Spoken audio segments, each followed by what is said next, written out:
What is up, everyone, and welcome back to another episode of our Kings related podcast, wherever you may be. And thank you, as always, for joining me for another edition of the show.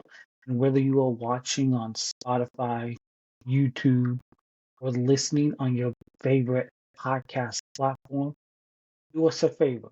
Please hit that subscribe button, the thumbs up, leave a comment down below. That will be much appreciated. And yeah, I know Sunday hurt a lot, but I'm not surprised that the Kings fell in the draft lottery to seventh for the NBA draft. Like the lottery has come and gone. And instead of jumping into the top four to get a franchise building piece like an AJ, a Peterson, Caleb Wilson, or Cam Buzo, they they're gonna I still believe they're gonna get a really good player, and hopefully it's a franchise point guard in this draft. And it's not catastrophic, but it's definitely disappointing that they fell because when you're a team that's been stuck in the middle for for a while, not bad enough to go through a complete rebuild, not good enough to contend, landing a top four pick can completely change your future. Instead, the Kings stay right in that uncomfortable middle ground. But here's the thing, this NBA draft is still loaded with insane talent. And if Scott Perry and his staff, if they approach this correctly, pick number 7 could still become a franchise changing pick.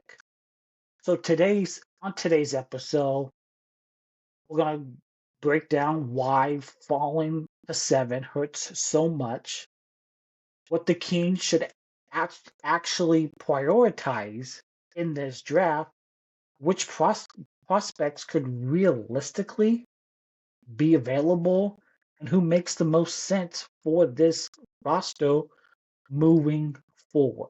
So let's just get right into it.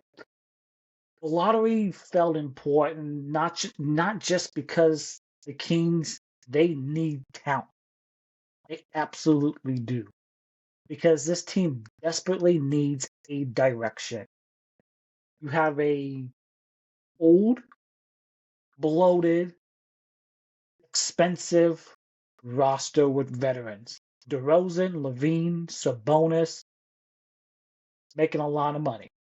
And for a team that went 22-60 this past season and pushing that luxury tax,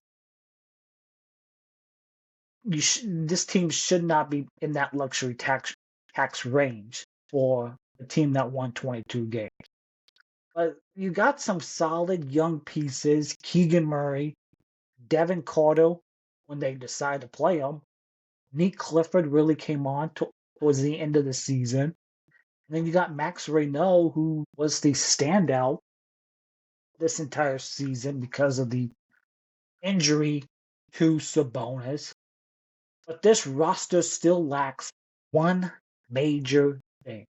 It's the thing that they didn't address last offseason, and they're addressing again this offseason. A future star perimeter creator. They need a point guard. In the NFL, you can't win if you don't have a quarterback. That's the same thing in the NBA. If you don't have a point guard, you're not going to win in this league. And that's why moving into the top 3 would have been a massive for this Kings team. At the top of this class, there are potential franchise level players, the kind you build around for the next decade or two. At pick number 7, now you're entering the tier of can this guy become an all star instead of can this guy become the guy on a team. And that's the frustration as a fan because the Kings have spent years trying to skip steps, trading picks, chasing immediate competitiveness, living in win now mode. Now the Kings finally have a premium draft asset again, and they don't quite get the payoff that we fans hope for going into Sunday's lottery. So this is where smart organizations separate themselves. You don't panic. You don't draft for fit. You take the best player available, especially if you're picking high in a draft. Scott Perry and his staff, they absolutely cannot miss on this pick. Because if they do, you could potentially set this team back several years if you miss. If I'm the Sacramento Kings, I'm focusing on 3 things. 1, star upside.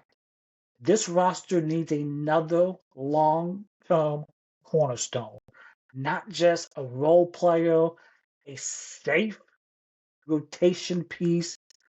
This team needs someone who could potentially become a top 2 player on this team. You swing on upside because being solid is exactly how teams stay stuck in that mediocrity range. 2, more athleticism and perimeter creation. The Kings still lack elite downhill pressure since they traded Fox. Too often, the offense becomes your turn, my turn, isolation basketball.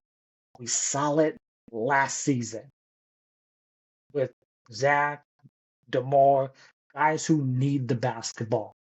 The Kings need someone who can collapse opposing defenses, attack the rim, create advantages, and generate offense late in games, especially with the roster with an old, bloated, expensive team that you have with Sabonis, Levine, and DeRozan. Who knows if they'll be on this team? Hopefully they are not. Third, defensive versatility. Because this has to matter. With Doug Christie as the head coach and as a player, he was known for defense. And the Kings have spent years trying to outscore their opponent while struggling defensively on the perimeter, always ranking near the bottom of the league in defense. And Doug Christie wants toughness, length, and physicality. Look at the Detroit Pistons.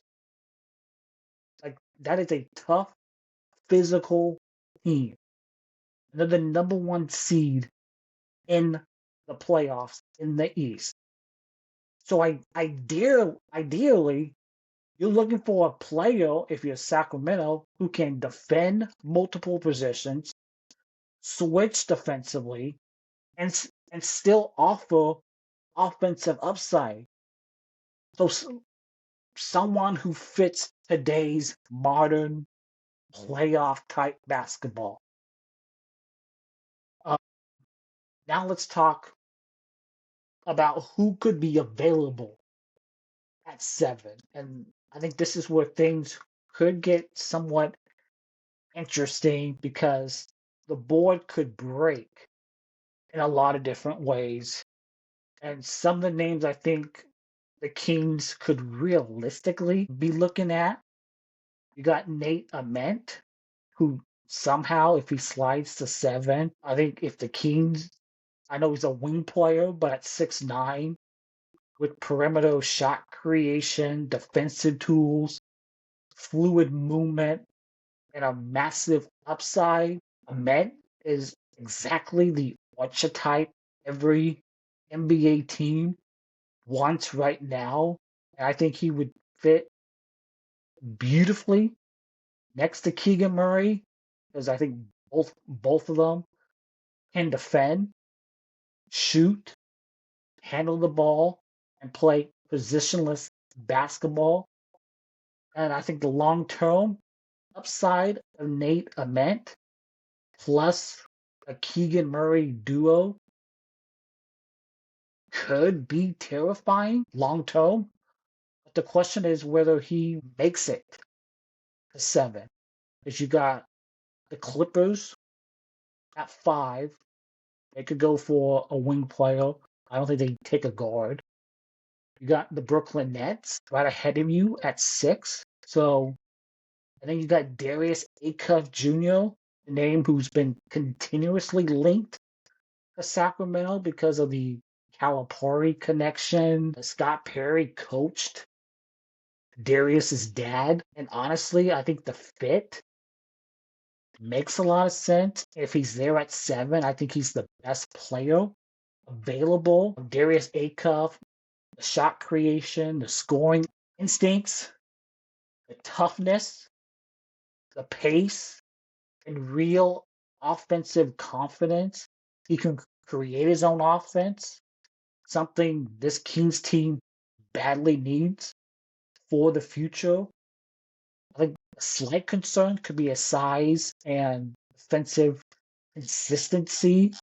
If you look at the NBA draft combine measurements, Darius Acuff, 6'2", 186, a wingspan of 6'7", a standing reach of 8, 2.5.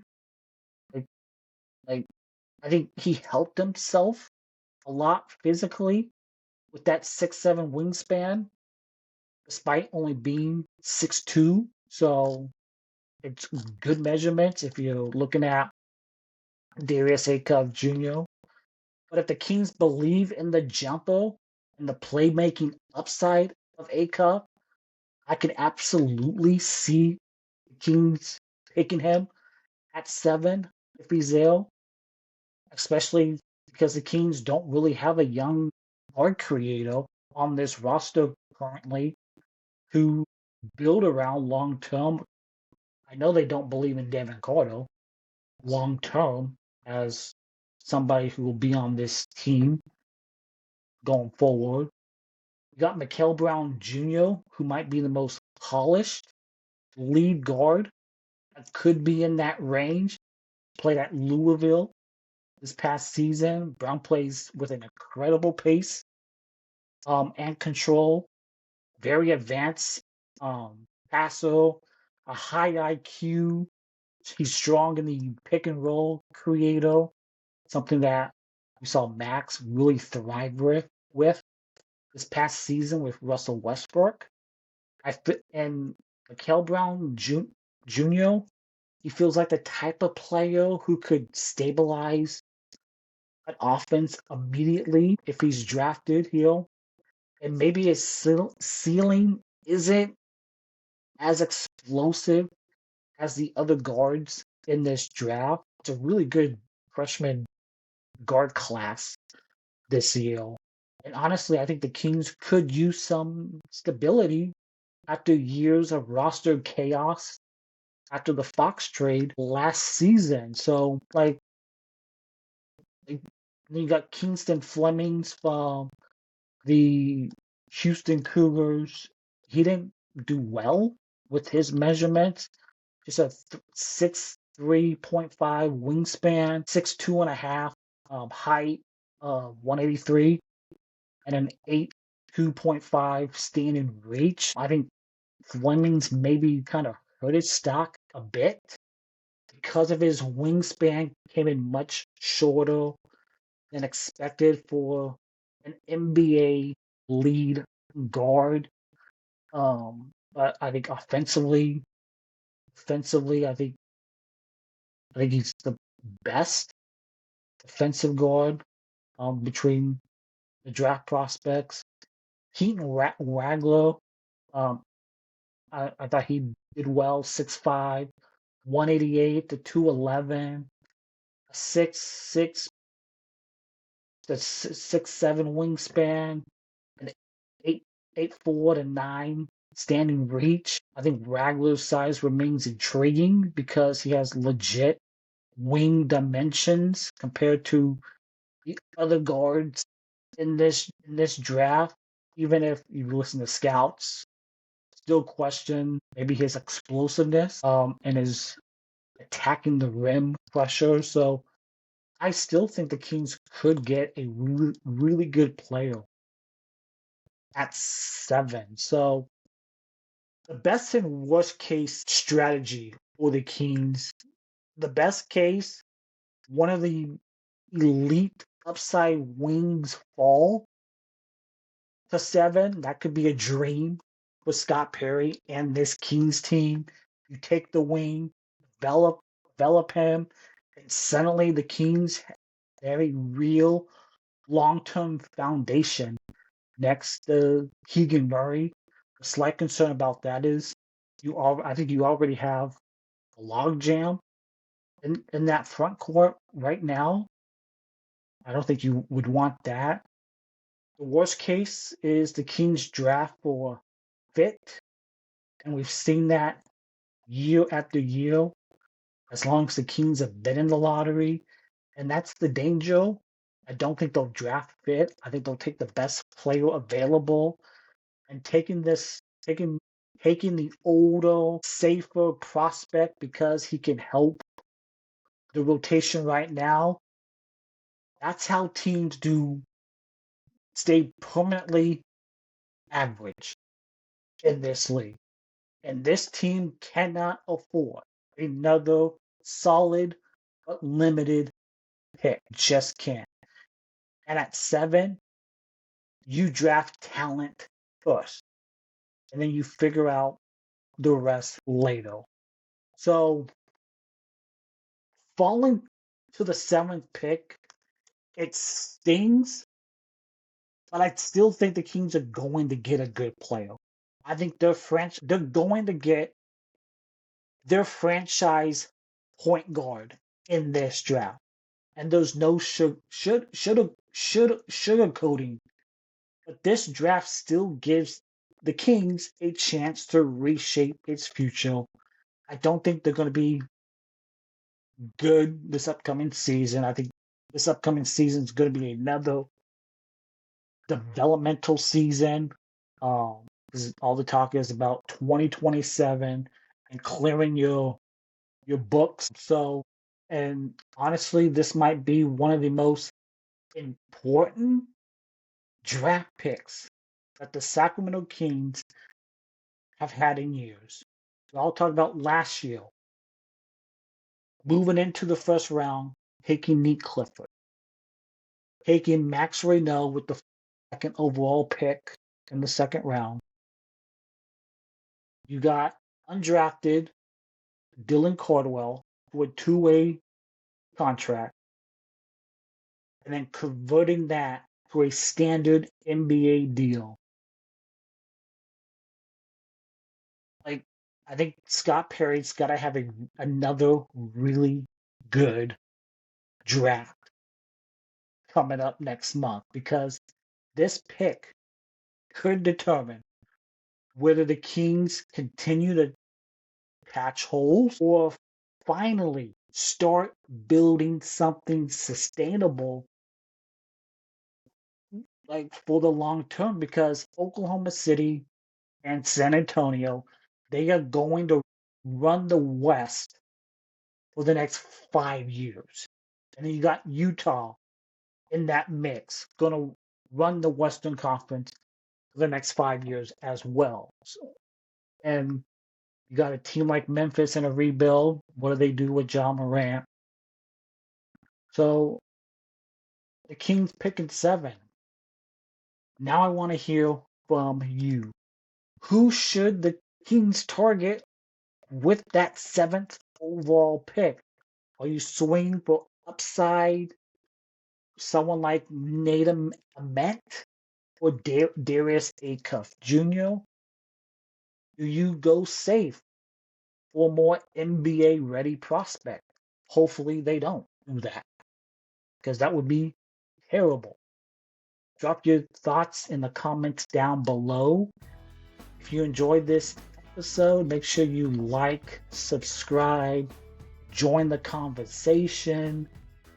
We are a video podcast on Spotify and YouTube, so please check out the video feed. That'd be much appreciated. Also available wherever you get your podcasts on audio. This is the Kings Related Podcast. And thank you, as always, for joining me for another edition of the show. And we'll see you next time for another episode. And as always, go Kings.